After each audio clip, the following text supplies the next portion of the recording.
aimez les mystères et les enquêtes, rejoignez Charles, gamin des rues, Arthur, apprenti vitrier maltraité, et Eugénie, détective en herbe. À eux trois, ils forment la confrérie de Vidocq. Ce petit groupe est prêt à tout pour résoudre les mystères qui règnent dans le Paris de la fin du 19e siècle.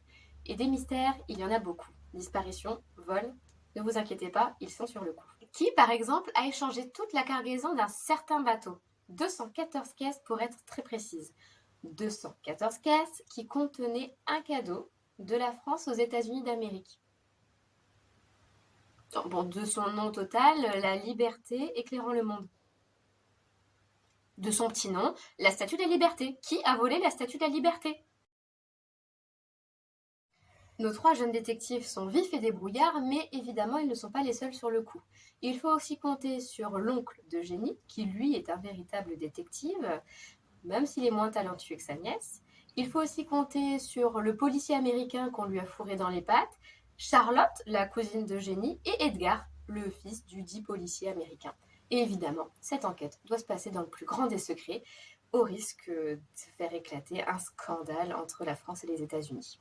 Partir à l'aventure avec Eugénie et la confrérie de Vidocq, c'est braver les dangers à un rythme soutenu grâce au scénario d'Éric Sommer. C'est aussi l'occasion de découvrir un Paris que l'on ne connaît peut-être pas, celui de la fin du 19e siècle. C'est l'époque des expositions universelles, des débuts de la révolution industrielle, et grâce au dessin de Myriam Gambino, on se retrouve dans une ambiance qui rappelle un peu celle des Misérables. C'est aussi l'occasion de rencontrer des réelles personnalités, comme Jules Verne ou Victor Hugo, des personnalités de l'époque.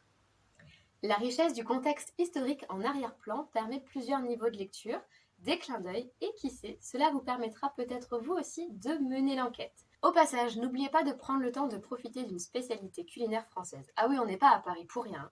Au menu, des escargots. Il existe actuellement 3 tomes qui vous feront voyager évidemment dans Paris, mais qui vous amèneront aussi faire un petit tour en Bretagne et peut-être vous intéresser aux secrets de l'Égypte ancienne. Tout est disponible à la médiathèque et si cela vous a plu, n'hésitez pas à nous suivre pour de nouvelles recommandations.